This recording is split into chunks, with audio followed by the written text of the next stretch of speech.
The 5G users should be able to download a high-definition film in under a second, a task that took 10 minutes on the 4G.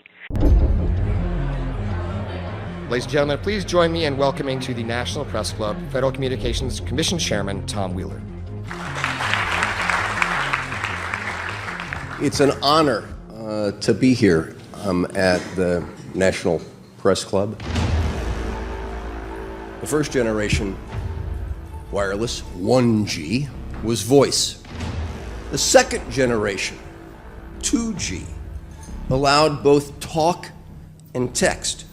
The third generation, 3G, the internet, in a limited way. And today's technology, 4G, completed that digital migration. But if anyone tells you that they know the details of what 5G is going to become, run the other way. This video is brought to you by the number 5 and the letter G. And pretty soon, everything else will be too. You must consider the whole part played by electricity in nature. Human beings cannot go on developing in the same way in an atmosphere permeated on all sides by electric currents and radiations. It has an influence on the whole development of man. This life of men in the midst of electricity, notably radiant electricity, will presently affect them in such a way that they will no longer be able to understand the news which they receive so rapidly. The effect is to damp down their intelligence. Such effects are already seen today. Even today, you can notice how people understand the things that come to them with far greater difficulty than they did a few decades ago. Rudolf Steiner, 1924.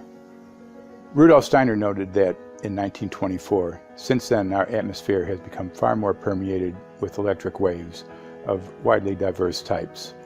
There's no doubt now that electric waves, electromagnetic forces, cause direct biological effects. There's thousands of peer-reviewed papers on this subject. There's no doubt about it. But what are these effects? How are they affecting us? What can we do about it? We're now at a stage where we're putting in what's called 5G, which is a special type of broadcast for high-density information transfers. And it turns out that this is the same frequency bands that are used in crowd dispersal weaponry.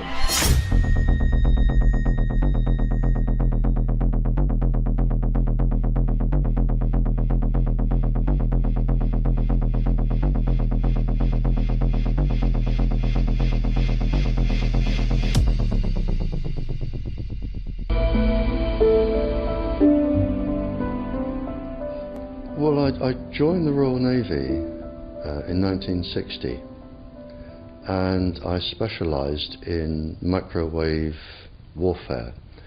Radar, obviously, which uses microwave, but they don't just teach you radar, they teach you all about microwaves and other uses. So I understood about microwave warfare and how it can damage people, how it can harm people. Microwaves then were used as weapons, as they are today. It is a perfect stealth weapon, and when governments don't like a group of people, for instance the ladies who protest at Greenham Common in England about the American missile base they camped, they were microwaved. We microwaved Catholics in Northern Ireland to make them sick. It goes on all over the world. And it's a weapon that you don't know you're being targeted, because the dose is very, very low, which is actually more dangerous than a high dose. It's very, very low, and it may take a year or two, but you can cause neurological damage and cancers with low-level microwaves, and you can make all your opponents sick. It's a perfect weapon for a government. Impulses are being redirected. We are living in an artificially induced state of consciousness that resembles sleep. Their intention to rule rests with the annihilation of consciousness. We have been lulled into a trance.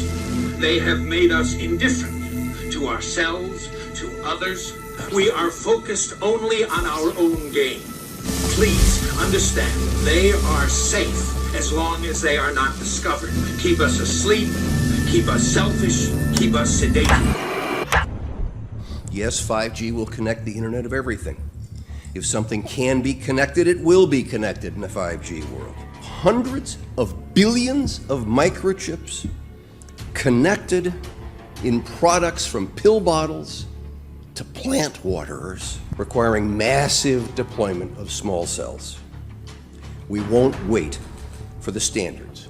Now, to make this work, the 5G build-out is going to be very infrastructure intensive.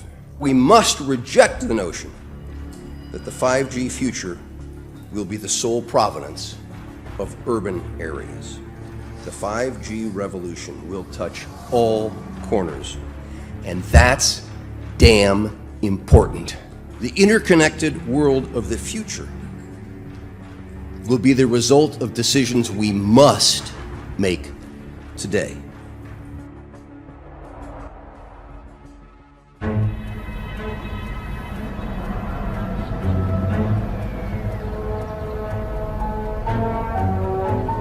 The main issue before us today is Senate Bill 637 and Senate Bill 894, the former by Senator Hune, the latter by Senator Knopf. We're going to invite the first four witnesses in support of the legislation, and that would be John Jones with Sprint, David Lewis and Andy Emerson with AT&T, Neil Krevda with Verizon, and Frank Alcavetti Jr. with T-Mobile. So be straight with me. Is it true? It could be. No, well, very few cases. There was an unfortunate incident out in Iowa. Look, gentlemen, practice these words in front of the mirror.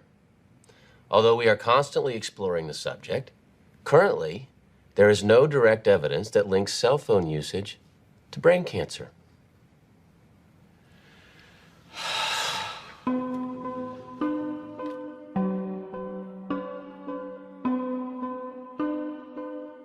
I'm Sharon Goldberg. I'm an internal medicine physician. I've practiced medicine for 21 years, and my background is mostly academic, internal medicine, hospital-based, clinical research, and medical education. I'm a certified Microsoft small business specialist. I've worked on space station designing the cabling system for the airlock module, where I was responsible for EMI, EMC analysis, which is electromagnetic interference, electromagnetic compatibility. I am a professor in the Department of Epidemiology, Biostatistics, and Occupational Health, and I teach there both toxicology and health effects of electromagnetic radiation. My name is Daphne Tachover, and I'm the founder of an organization called We Are the Evidence.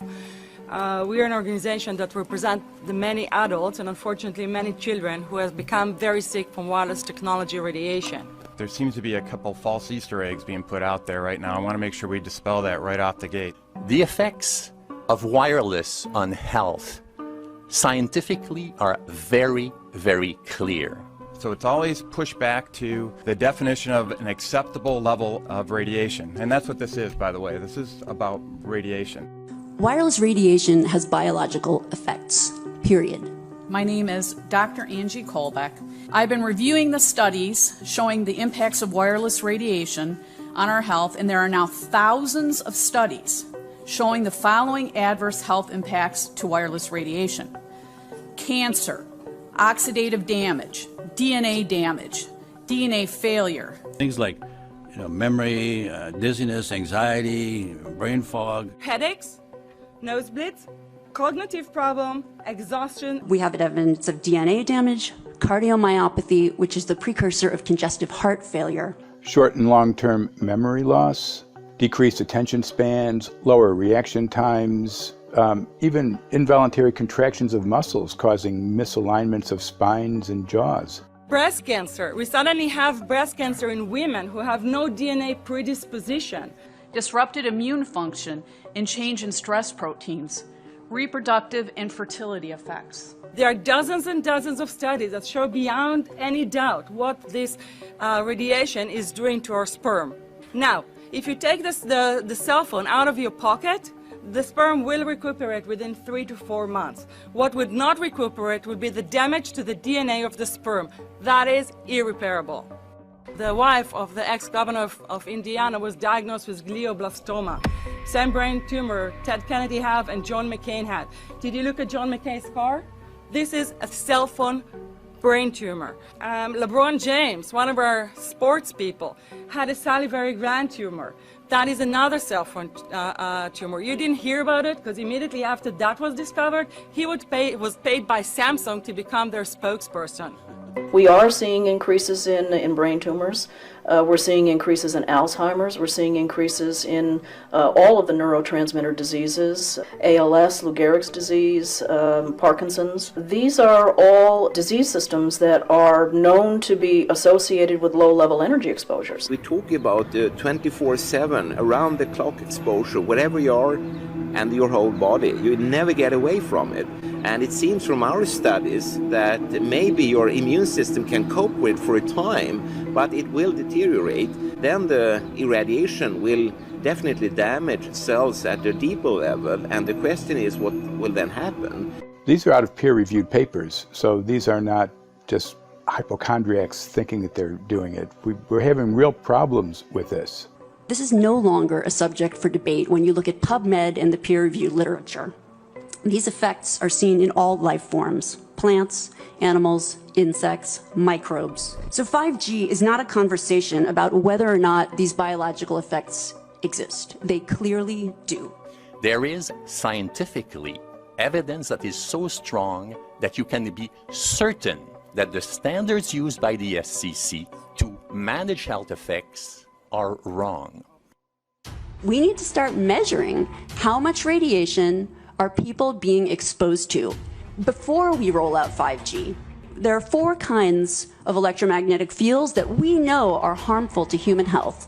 So radio frequency radiation, magnetic fields, dirty electricity, and electric fields, okay? Our exposure, any given person, and all humans are affected by EMFs. What is our exposure in a day? It's not one cell phone. It's cell phones, it's multiple wireless networks, it's smart meters, it's cell towers. It's this sandwich, and it all adds up. The data we're going to look at are all published science, testing results, or public standards.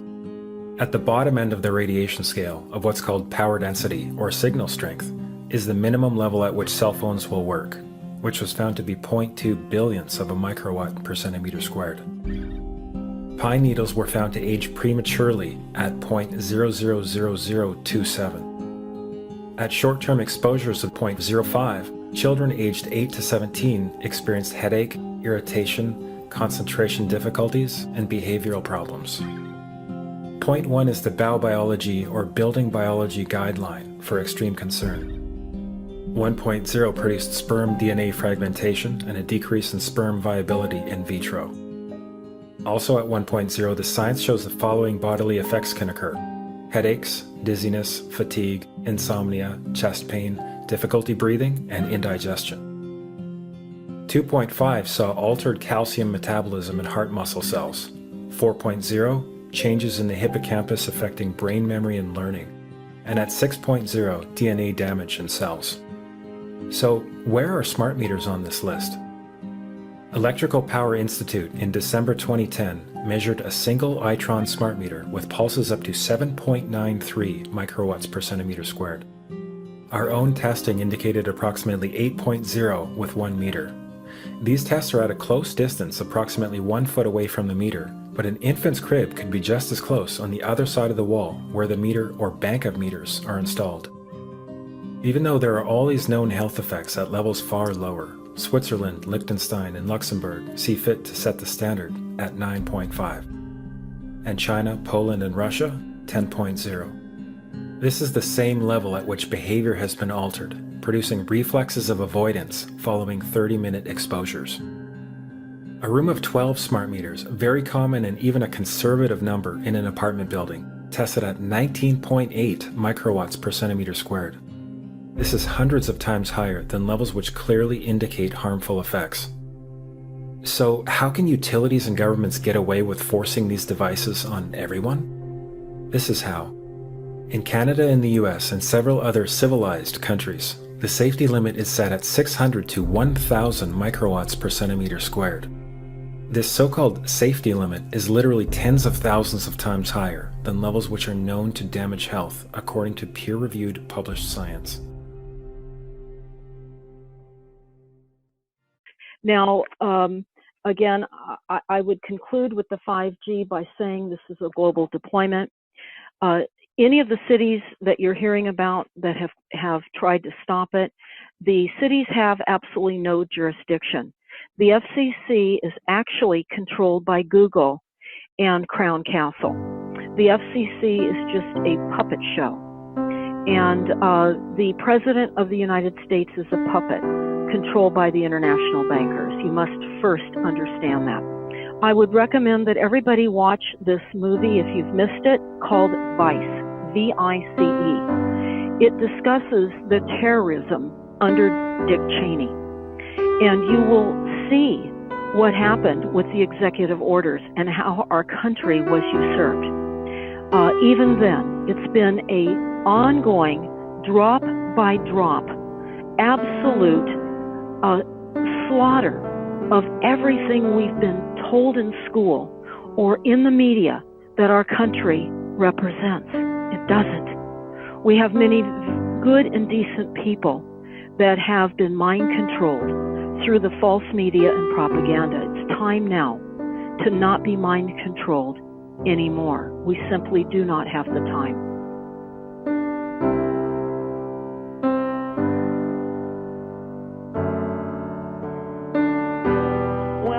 We get to AV, we've got computers on wheels, our driverless cars.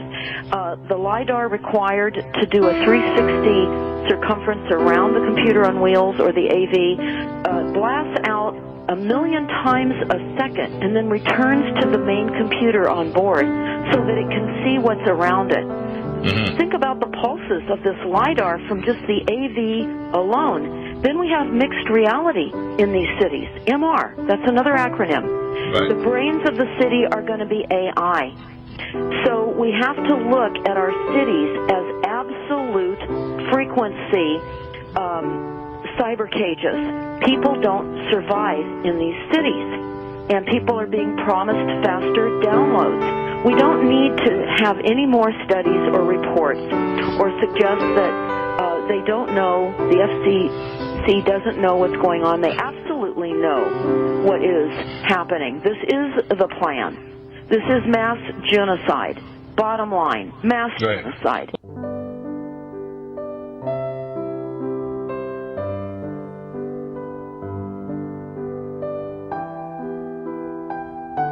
Very concerned about 5G. It's going to be rolled out. We can't do anything about that. I mean, what can we do to combat what they're doing?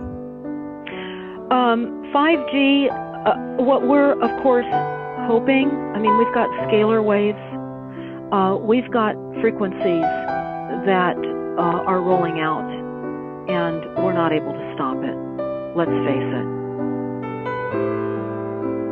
Let's face it. What we can do is try to survive as long as possible. It isn't fully rolled out yet. It is also part of the satellite system. This is a destruction. This is a mass genocide program. So I'm not suggesting that people give up, that people feel that there is no hope. We default into eternity. And this walk that we're all in, this life, this embodiment that we're all in, is we all have souls. That's what I believe.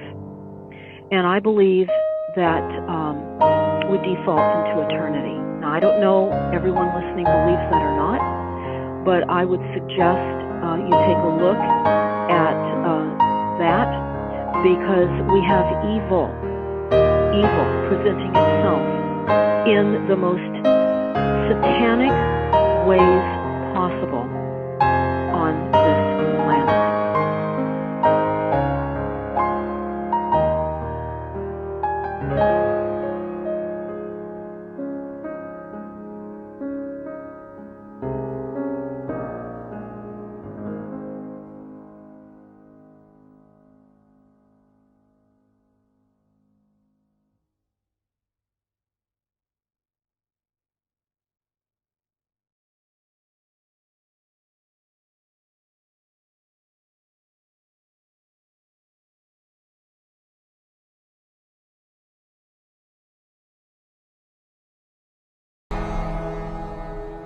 Ha ha